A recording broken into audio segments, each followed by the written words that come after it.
Hey guys, welcome back to Seller Sessions. Back in the hot seat is Steve Simonson. After a long and stressful week, he's been looking forward to this lovely hour that we spend together to discuss behavioral habits in and around COVID-19. Is that right?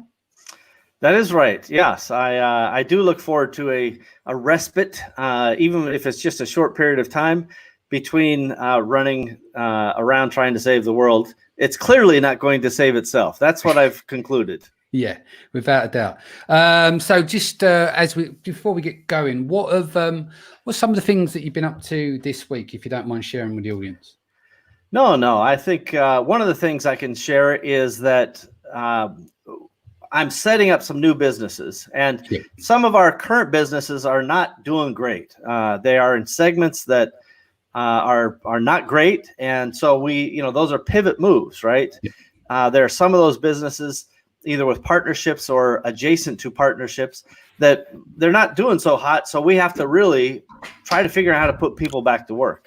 We do not have the luxury of just having people on the payroll forever when you have no income coming in. As an example, if your main client base, so this particular thing is not Amazon centric, but if your main client base has been closed by the government, it's like you can't open. Your competitors are open, by the way, but you can't open. That makes my sales ability low. If people are doing the math at home, that's a low sales ability. And so we can't just keep people on the payroll indefinitely because there's no money coming in.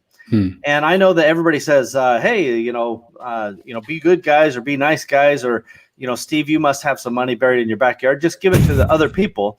That is my banking system, by the way. It's backyard locations. So in your backyard, do you not have the money tree where you could just go and pick dollar bills off of? We have picked and planted the trees so bare that there is nothing on that tree, I assure you. So the point is, whether you're a little fella like Steve or Disney, eventually, if you have no revenue, the people have to, kind of be put on hold. And that's why all the government programs are there for unemployment and backstop and so forth. We want to employ people. We love our people.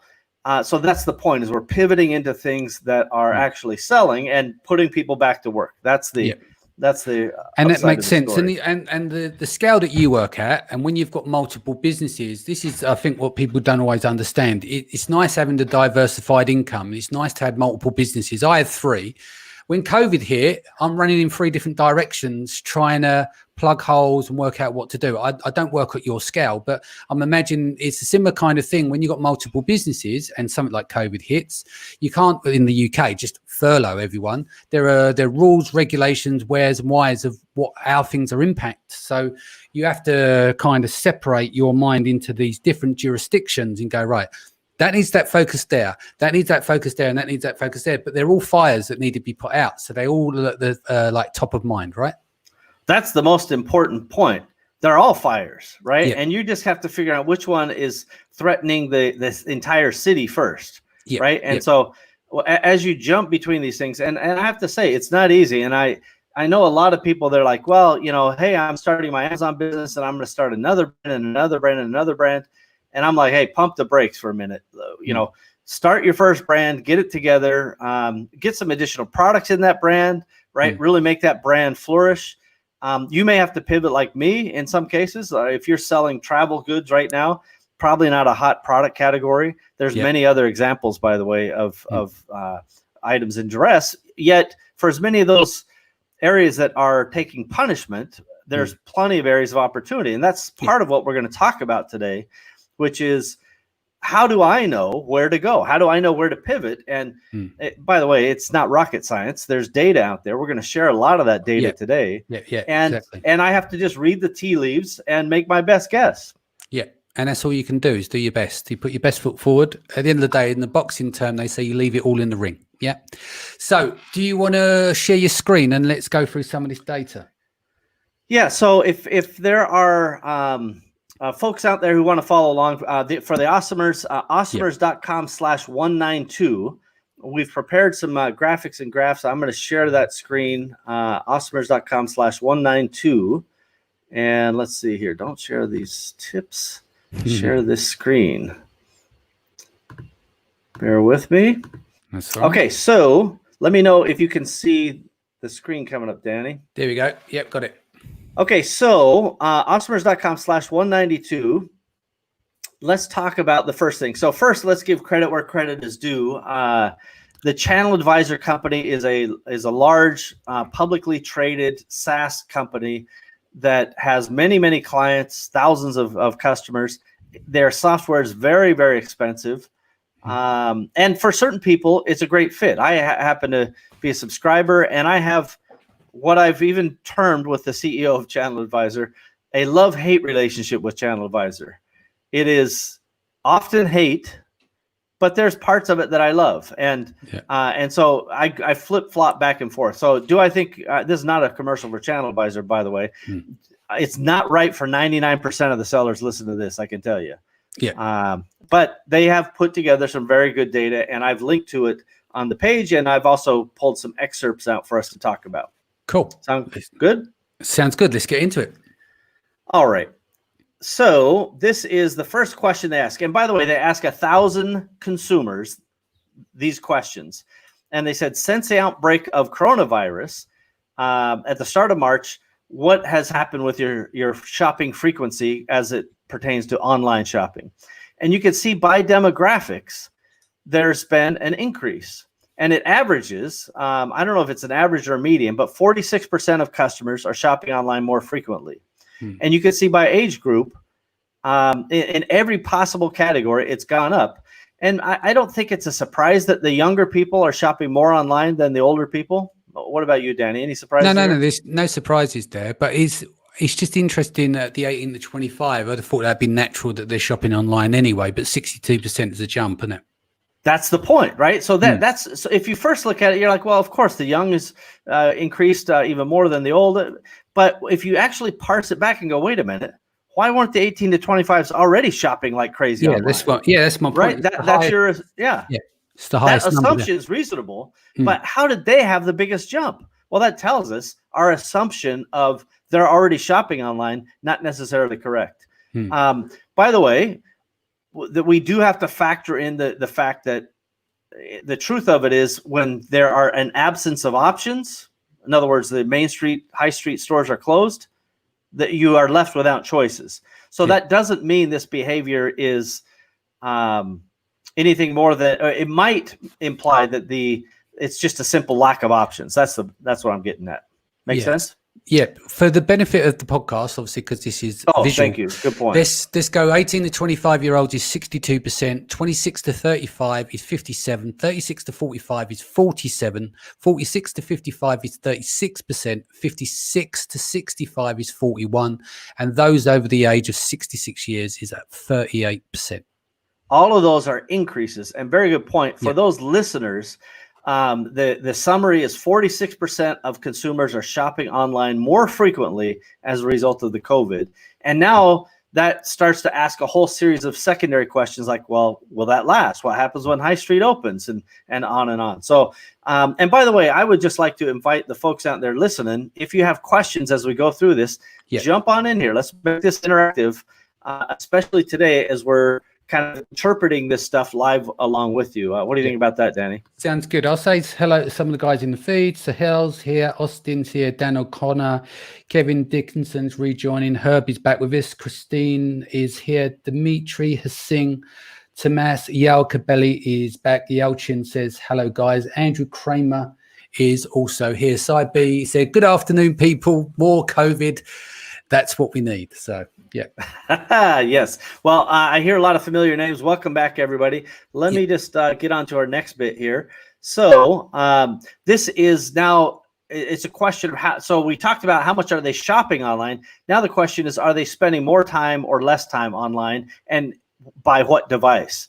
So Danny, why don't you take us through the breakdown here between devices? So we've got laptop and desktop computers, 54% more time, 39% is the same amount of time, and less time is 5%. Then tablets and mobile devices is more at 52%, 40 at the same amount of 5% less time. Social media channels is an increase of 36% more time, 42% same amount of time, and 8% less amount of time. So here at the bottom is 58% of 26 to 35-year-olds are spending more time on social media channels.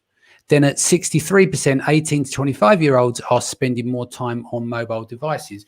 Do you think this comes down to people being off school? It's the compounded effect in terms of homeschooling. Let's be honest, homeschooling's what, 2 hours for some people, if that.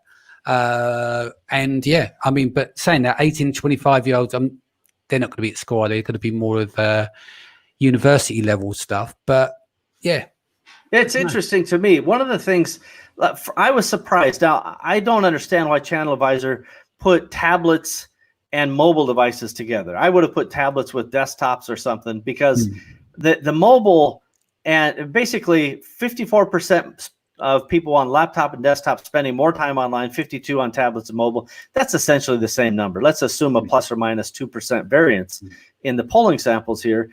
That's the same thing. Whereas I would have thought that mobile devices were driving higher during this time period. I don't know why, because if people are at home, they have access to these things.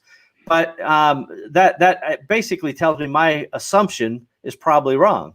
In fact, that the larger devices kind of had the same numbers as mobile devices. Whereas I do believe that the stats at the bottom, that the younger people are driven to the mobile devices. My kids, they're not shopping online. You know, they play their games online. They watch YouTube online on their desktops or laptops or what have you.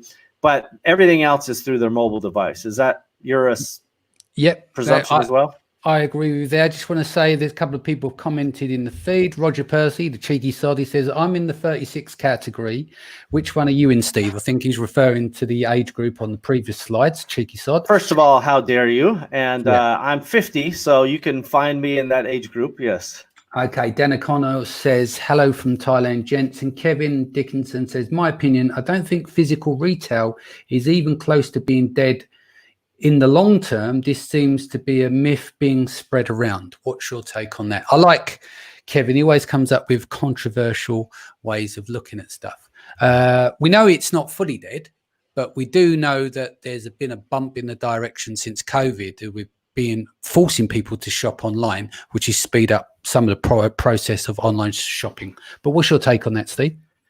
Well, I think we'll get into some more of those answers to those questions. The reality is, you know, traditional retail, high street, grocery, whatever, those are never going to disappear, but they do have to change. This is a conversation I've been having for over 20 years in the online space. You know, Toys R Us died because it didn't evolve. These types of companies are going to die if they don't evolve. And Walmart is desperately trying to evolve. Right now, they have a massive scale and a moat built around that business that does more than $1 billion a day. So they've got some time to get it right. But they are trying to evolve, whereas there's so many other companies that inside those companies, it's a fight between the people who own the balance sheets, the P&Ls for the land-based business and the online business. And honestly, they have to mash them up together. That's my opinion. If you're not omni-channel, you're going to be no channel at some point. Be where the customers want you to be. That is a message that I've been sharing for 20 years.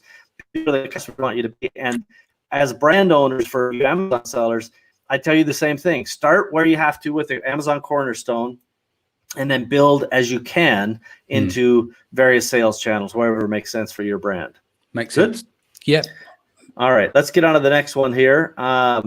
All right, so people now, now this is a question about time on Marketplace. I'm trying to zoom in here for you, but it's not playing along. So we'll just pretend it's close enough. So are you spending more or less time shopping on Amazon?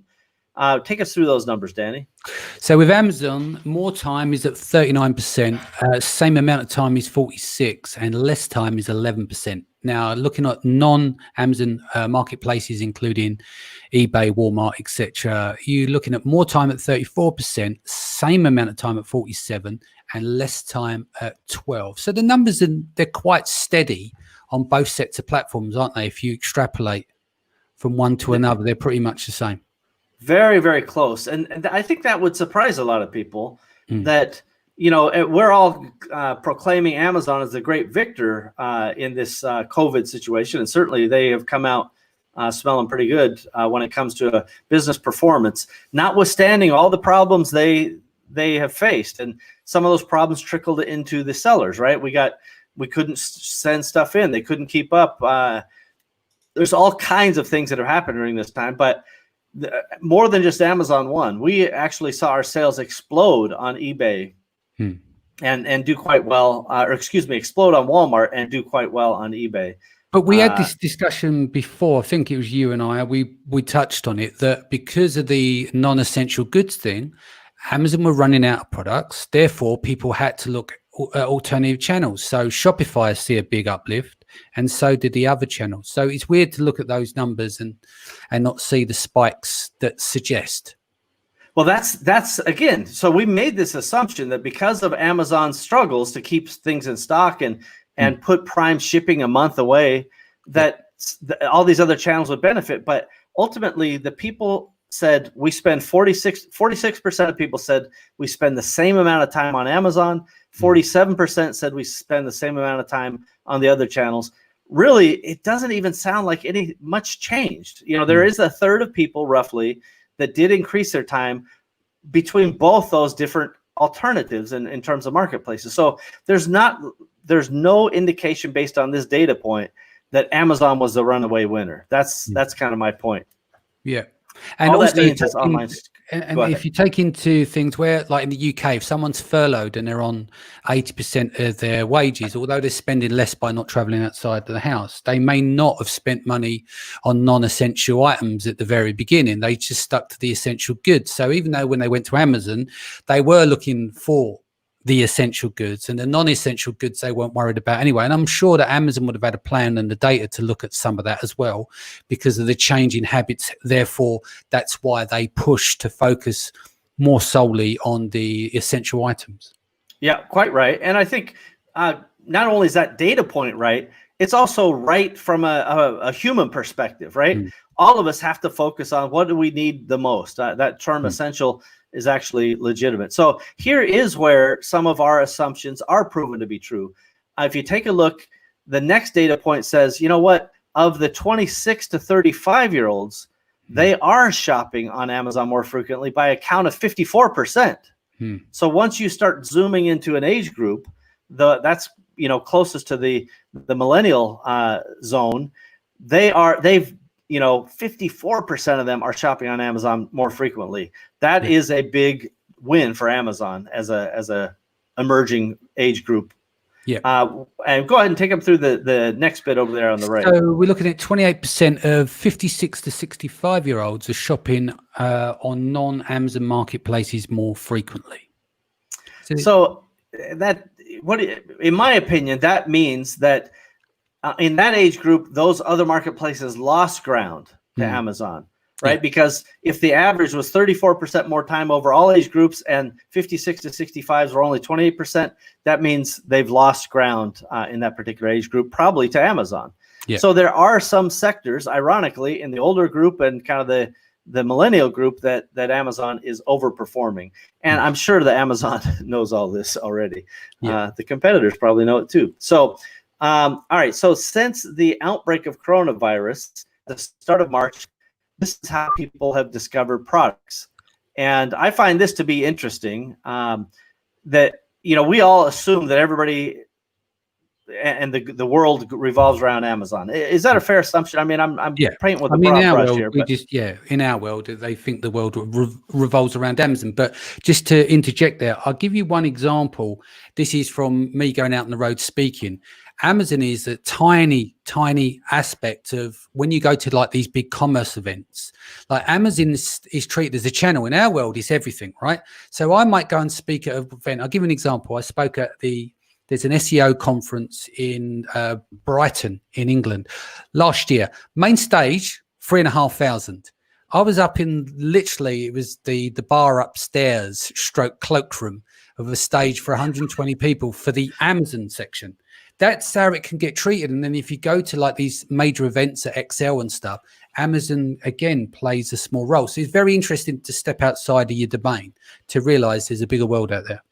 It is true. And I see this regularly as I go to various events that are not Amazon centric.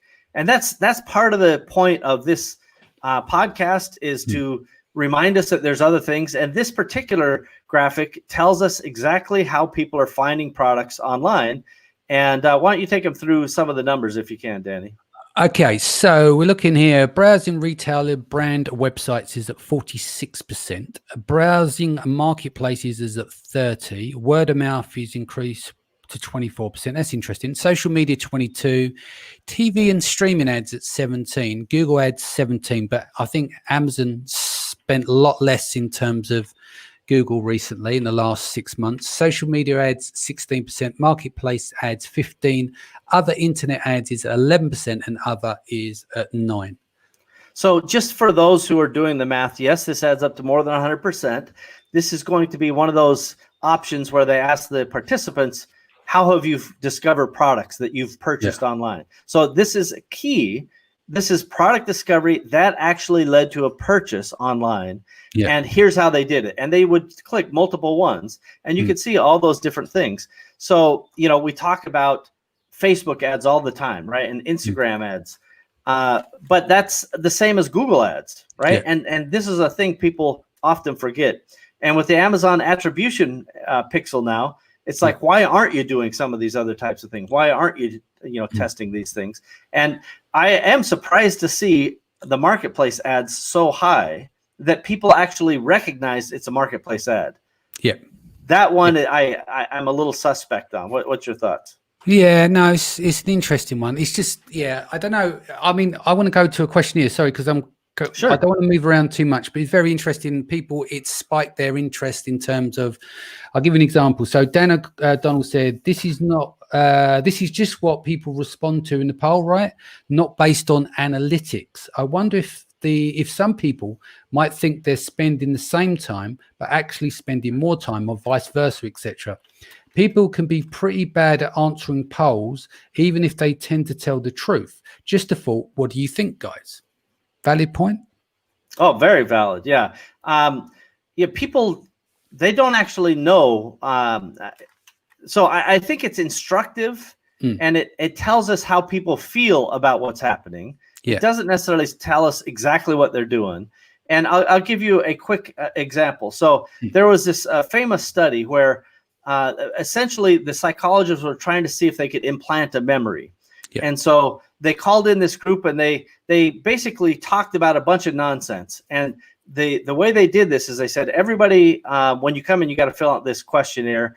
And so they made sure that everybody who walked in the room, and they were going to get $100 for the questionnaire today, and $100 in a questionnaire for a year from now. Yeah. And the quick version is they made sure everybody had been to Disneyland. And before the quote interview about the questionnaire started, before the official part from the perspective of the participants started, they would just come in and schmooze with them a little. And they're like, oh, hey, have you ever been to Disneyland? Knowing full well they had been to Disneyland.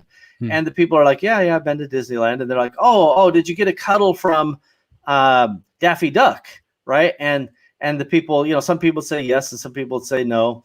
And then they would carry on with the fake part of the thing, right? So from the participant perspective, it was an hour of nonsense or an hour of real nutty stuff for the participants. So they didn't take into consideration this implanted memories. Fast forward 1 year, and this goes to the point made by our participant there.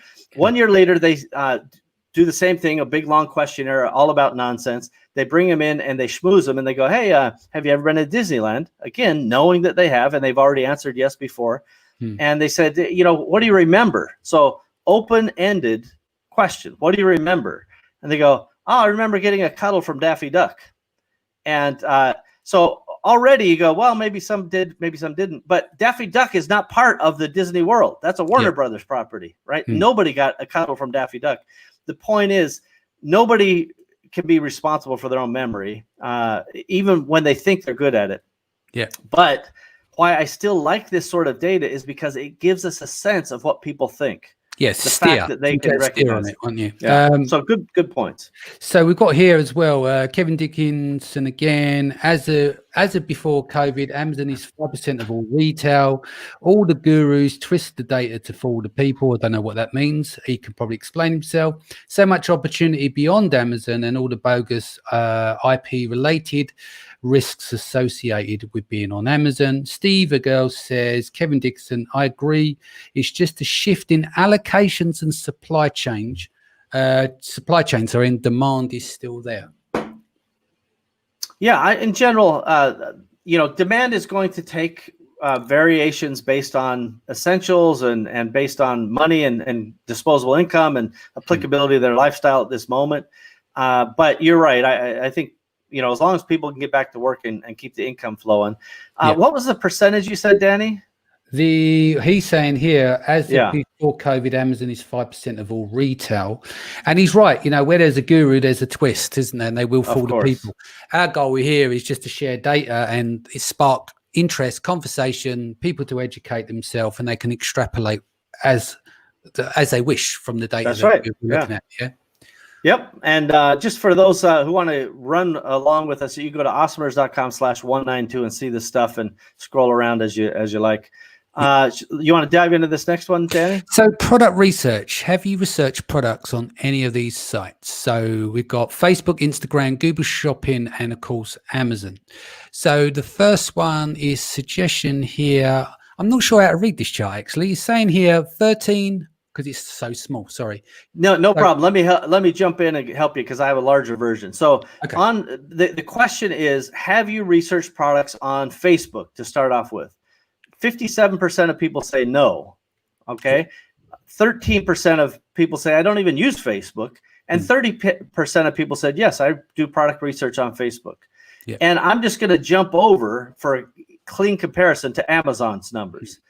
82% of people says, yes, I've researched products on Amazon, right? Yeah. This is, again, not a surprise to Amazon shoppers or Amazon sellers. 13% say no, I don't do product research on Amazon. I don't even know how that's possible. Maybe they just have recurring subscribe and save stuff. And then 4% of people, only 4% say they don't use Amazon at all. So that's a very interesting contrast for people's perception about, are you researching product between these two things? Yeah. But does that make sense to you? You want to? Totally. Do you know what's interesting? There's no Pinterest here. It is interesting, yeah. Yeah, so when we look at the bottom, because a lot of the relation around Pinterest, I mean, it's a heavily female-led market, as I understand, in terms of the buyers and the pins and stuff. But there is a good place where a lot of age groups will go to Pinterest to do research. But what's interesting here is 8% of 18 to 25-year-olds have researched products on Instagram, which I'm assuming they're doing that purely through hashtags and following influencers. I have to agree with that. Like, I want to research what the word research means in this context, right? Because I don't understand. Like, if you're on Instagram and you see somebody who has a backpack or a purse or shoes or whatever it is, I'm not a great Instagram shopper, but I wouldn't call that research. I would call that kind of passive entertainment that you also happen to, see a product placement. But this young group, 18 to 25-year-olds, say 80% of their research, whatever that means, is based around Instagram, which I find fascinating. Which is a picture. So the depth of their research is superficial. you can go into that one yourself. Kevin's back again. He's talking about here. He goes, YouTube gurus. Amazon is 50% of all e-commerce. Buy my 10K course. I just hit $1 million last month. I mean, you can't really argue with that, can you? That is a lot of, if you do a search on YouTube, you will probably find a lot of videos trying to give the big one in that sense, and they are probably nowhere near any of that. Syb says, going back to earlier on, what's interesting here about the browsing is quite high and the ads are pretty low. Might suggest that SEO and organic searches are more important. That refers to the slide above, browsing retail brand websites at 46%. Yes. So, how did they find those retail brand and websites? How did they find, where to start that browsing? I don't know. I would presume it's search engine oriented. I can tell you that search engine optimization, that's the SEO, remains important because no matter how people think that they are interacting with the internet, they are searching it, right? Amazon is a search engine at the end of the day. That's why relevance to your keywords and your listing, all of that. If you're not doing that, you are not going to be found on Amazon or Google, or could just go down the line to whomever you wish. Well, any search or intent platform where you have to type in the keywords, you're not going to be found unless you optimized it. Right. And let's take a moment, and I'm not going to get too ethereal here, but but search engines now are baking into their algorithms personalized intent predictors. Yeah. So based on the images you see, based on the videos you watch, based on what you've purchased in the past, they're going to make assumptions on that auto, suggestion box, what they think that you personally are interested in, not just, if I type in, ASD, whatever, and you type it in, we could get totally different suggestions based on our own histories. And that takes into consideration the pictures we're seeing, the videos we're watching, the purchases we're making, the places we're browsing, all of those things. Yeah. That's, it's in some ways maybe scary, but that's the reality of it. Indeed. So I think product research, the only other interesting thing to me is that 79% of consumers over 56 years old have researched products on Amazon. So in many ways, it indicates that the older audience is very comfortable doing their product research on Amazon. I don't think this is a good thing, bad thing per se. I just think it's an interesting thing. Thoughts? Yeah, no difference there. The only thing I can think of is that they've got more opportunity now. If a lot more people, I don't know what percentages, but if everyone's using enhanced brand content now, or a mass increase of that gives them opportunity to understand a bit more about the product, about the brand, and the story behind the brand. Yeah, I think that's fair. I do think that there are things that are going to happen with product research vis-a-vis Google and Facebook and all of these places that are trying to bolt on marketplaces. There will be some changes in how people find things, but they're not there yet. All right, now this is where it gets interesting to me, because now it's like, where did you purchase products? So, and this is, again, potentially instructive. Maybe some people are confused about whether they're actually making purchases, which I think we'll see in a minute. But Danny, can you see those numbers? You want me to try to run? So with Facebook, we've got don't use at 13.9, yes, which is 25.5%, and 60.6 is a no. Then on Instagram, 52.4% is no. Then don't use is 24.2, and then yes is 23.4. And these are all increases, right? No, this is, have you made a purchase on any of these sites? Okay, yeah, sorry. Yeah, and then Google Shopping is yes is 29.7, no is 52.5, and don't use is 17.8. And finally, Amazon 60.8% is yes, 35% no, and then 4.2 is do not use.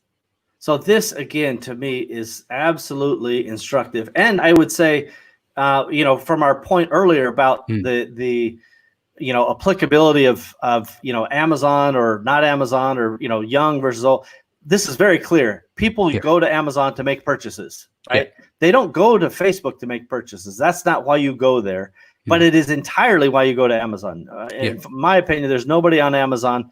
I don't know if this takes into consideration Prime streamers or any of the rest of it, but Amazon is there to make a purchase. Facebook is there to kind of distract yourself. Is that fair to say? Yeah. One's a social, one's a commerce. Yeah. Same with Instagram. You got social versus commerce. Now, Google Shopping is kind of the tweener, right? It's trying to be shopping, but people don't go to Google just to shop. They go for that kind of discovery and search concept. Well, it organizes the world's information. So that's where normally you start your search process. But what is interesting, though, is that when you look at that, when you think of Google Shopping and people running ads, it's saying yes, which is 29.7. But then on Instagram, it's out by 6% or so, with a yes at 23.4, which is really interesting. Right. Like we said, you start research there, plus it doubles up as commerce platform, plus it's got the strongest PPC engine in the world and is renowned that everyone follows. Yeah. And I know, not relying on Google Shopping, that's just one of the ad types that's served. But it's interesting how much difference there is very little between that Instagram and Facebook, Google Shopping versus 2 social sites. Yeah, that I find interesting as well. And I have to say that this is one of the areas that I question the respondents, because how many times have you purchased something on Facebook, Danny? Very rare. Maybe twice through this pandemic. Maybe I bought some stuff for me bald spot on my head and a little roller to go on my head for my hair to grow, but that's it. No, I'm joking. But what I'm saying is you get a lot of these junky ads, don't you, that come up. They are a lot of junky ads, but actually transacting on Facebook, I think is ultra low right now. Very much so, yeah. Right, besides the hair product category, which I'm a big fan of. Yeah. I think that was a personal shot, everybody. Danny's picking on me. No, Instagram, I've also, now again, I'm not the perfect target audience for either of these two things, but I've never made a purchase on Facebook or Instagram in the native platform myself. I can't imagine how a quarter of the people have, honestly. Do you think that's right or wrong? No, I don't. So I think they may have just let in and go, well, did you see something on Facebook or Instagram that led to a purchase? Yeah. I think that's kind of more directional. So this is one where Google Shopping has to outperform a social site, in my opinion, for transactions. So. Yeah. Yeah. So, what do we know? We just know this is what people are talking about. Now, I do want to say that on the bottom, it says 65% of 18 to 25-year-olds have purchased products on Instagram after seeing the ads or posts. So that's maybe conducive to what I just proposed earlier, which is, they saw something and then they acted on it. Yeah. Tim Kramer says, oh, sorry. No, please. Yeah, Tim Kramer says, haha, these numbers are probably going to change with some new Shopify and Facebook integrations.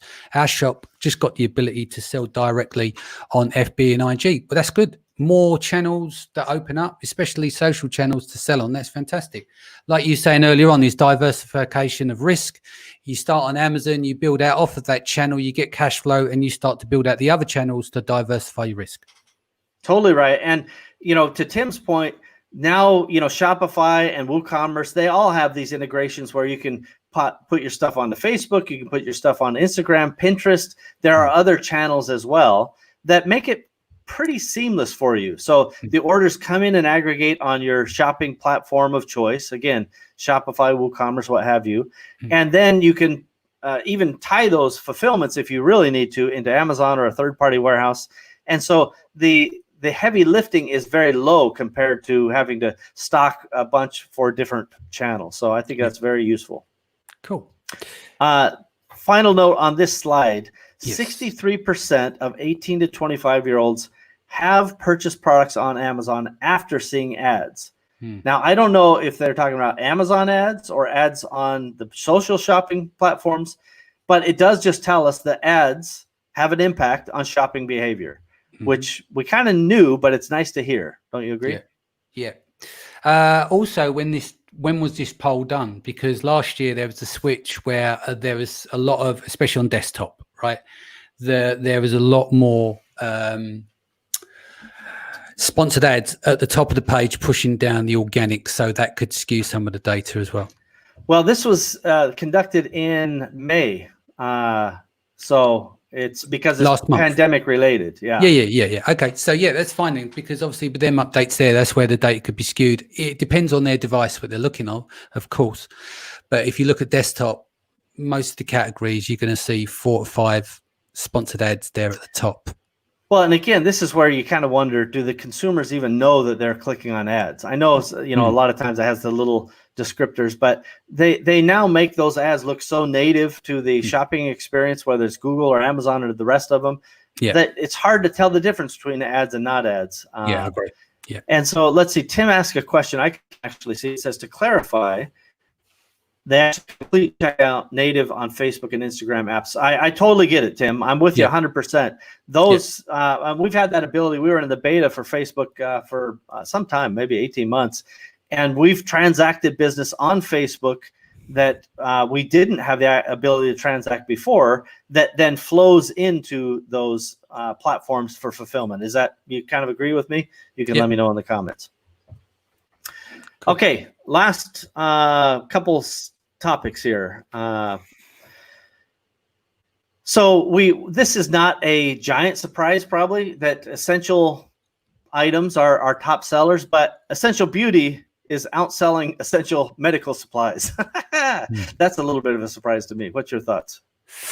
Yeah, but what side, male or female beauty? Well, it's a fair question, and the fact that they put toothpaste on the top of that as beauty product, I'm not sure I would agree with that. But no, there's toothpaste and toothbrush. Yeah, so essential beauty. Yeah, I don't know. Medical supplies. I don't even know what essential beauty is. Yeah, nor do I. I mean, I have to have some foundation, that's for sure. But no, I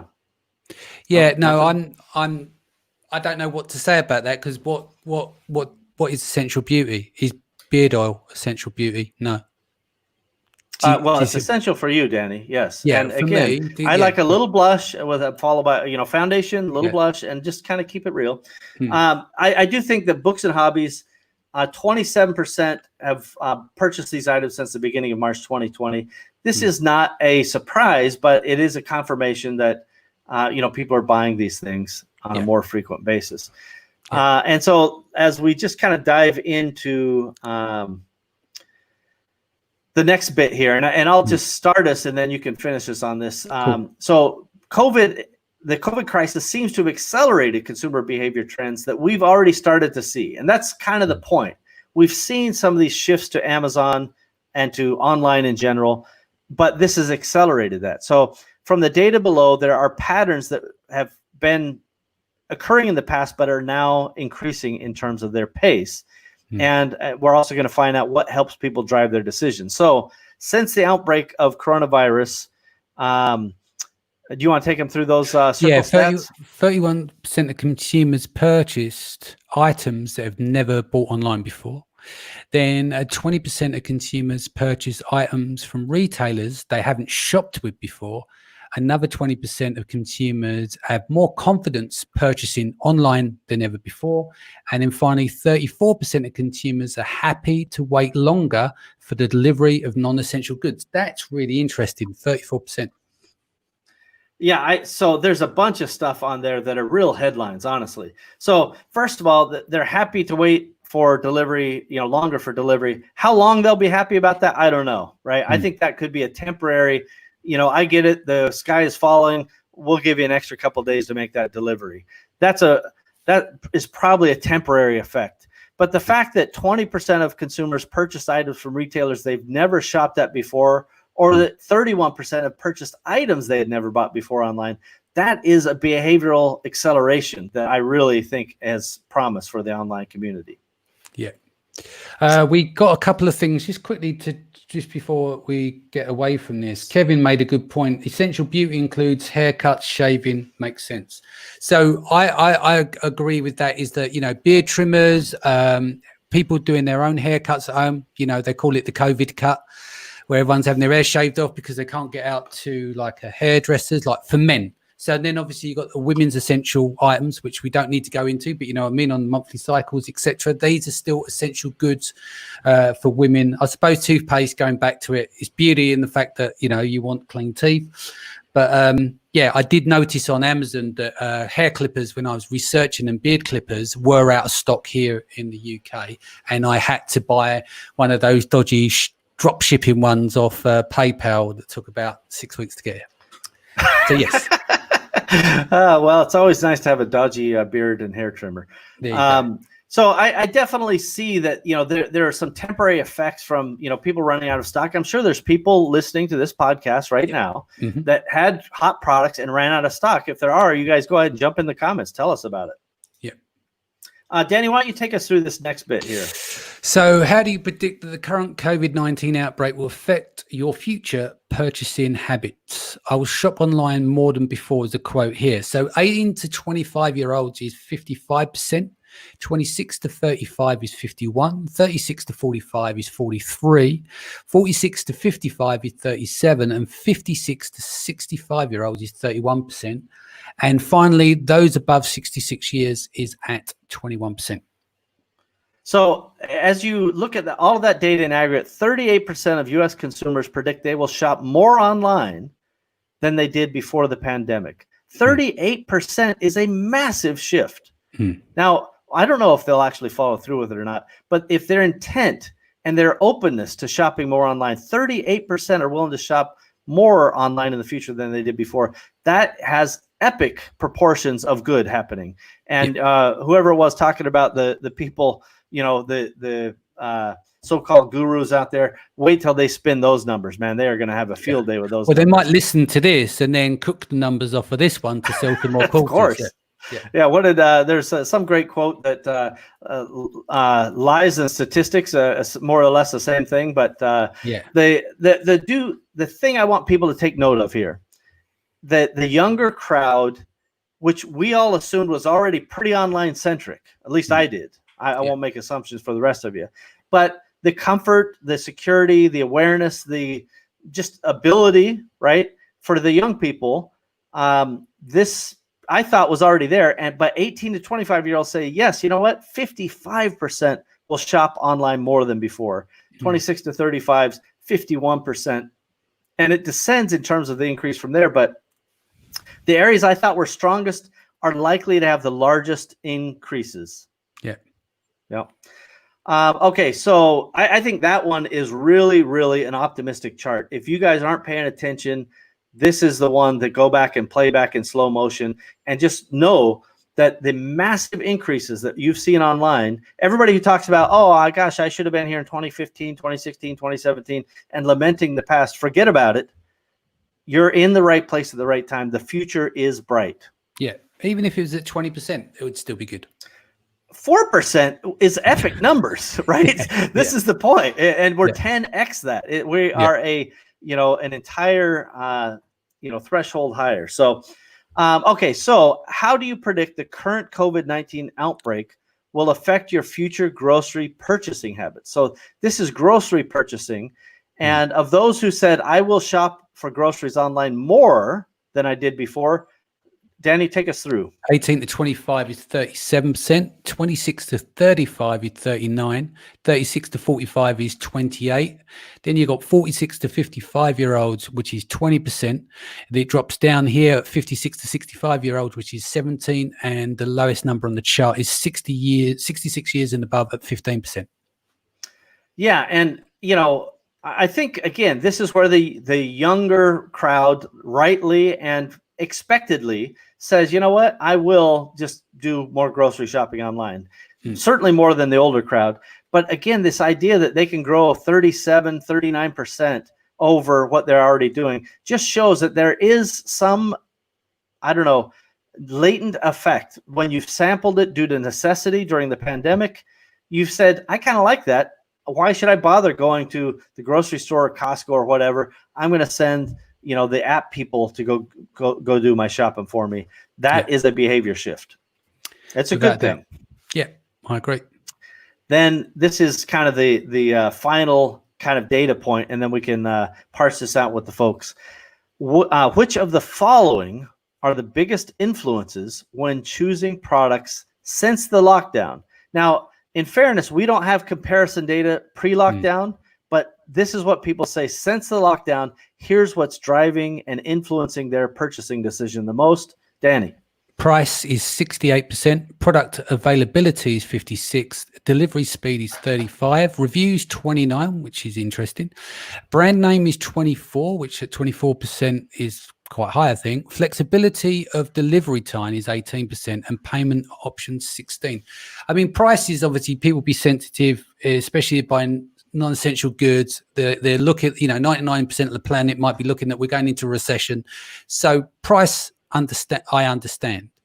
Product availability 50%, 56%, but delivery speed 35% is quite low, I think, because of the expectation and the fact that you're at home and being frustrated. You've seen the memes go around where you order something on Amazon and they're staring out the window through the glass. So yeah, I think I would have seen delivery speed higher, especially when it comes to a few months ago, especially for people with PPC, etc.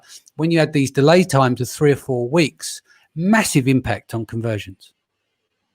No question about it. And this is for anybody who's really paying close attention here. Jeff Bezos, when he started Amazon in whatever it was, 1994, 1995, he said, we're going to do 3 things that make us a really important business. We're going to have the lowest prices. We're going to have the most products, and we're going to deliver and have the fastest and have obsessive customer service. Those 3 pillars, 20 plus years later, are still what people care the most about. And that is a very important lesson for all of you shoppers out there, and most importantly for all of you sellers. I'm surprised by the review percentage being so low, but I think that's a secondary factor after price. Or do you think that sensitivity is a common thing in our industry in terms of Amazon being suspended, reviews, the mainstays, right? Ranking, getting to page 1, reviews and suspension. So I think maybe we overestimate reviews. I don't know. Maybe the consumer behavior since the bad press come out on Amazon with fake reviews has gone down, and therefore availability and speed takes precedent.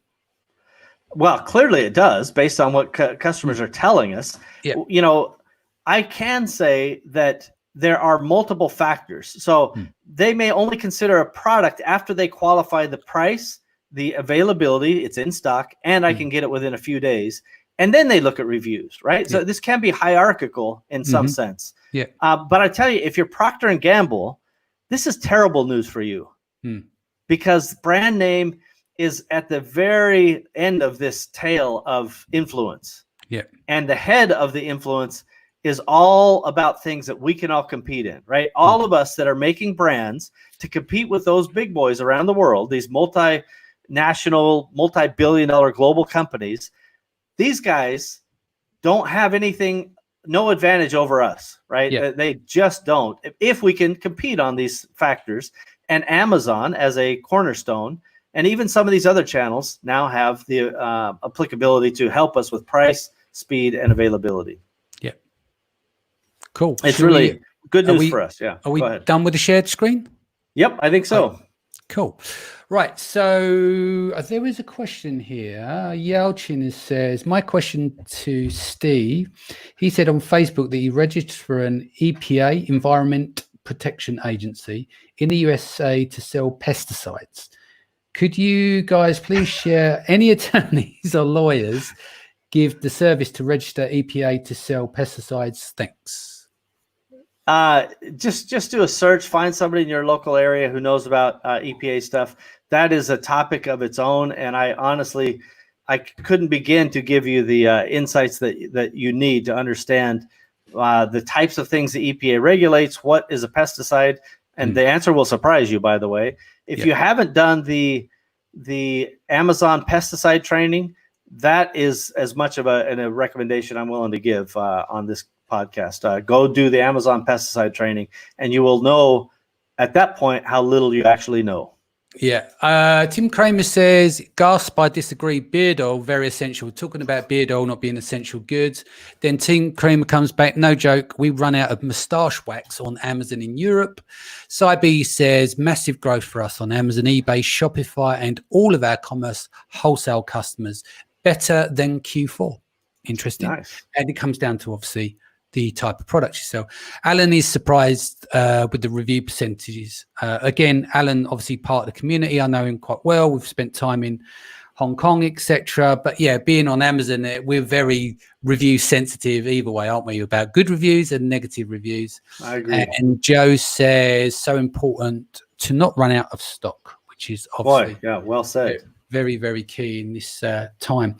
Okay, are you ready to wrap here? Is there anything you want to add before we go? No, I think, I would say as people consider this and look at these numbers, and again, you're welcome to go review them, play back this episode or go to osmers.com/192. You can see all those graphics.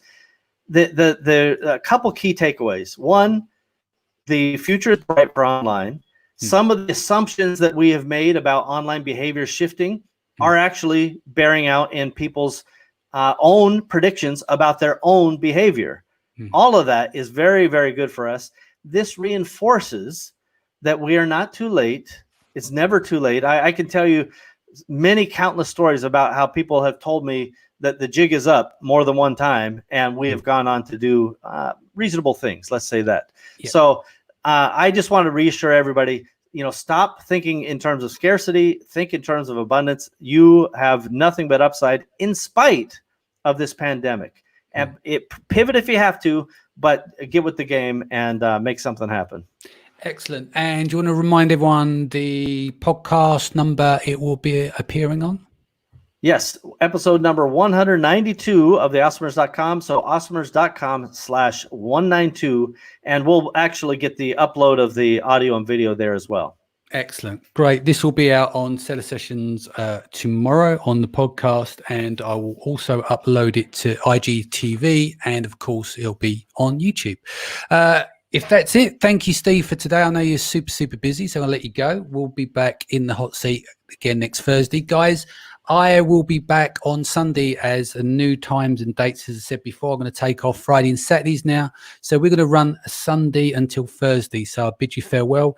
Stay home, stay safe, and I'll see you back here on Sunday for Mindset Sunday. Take care. Bye, everybody.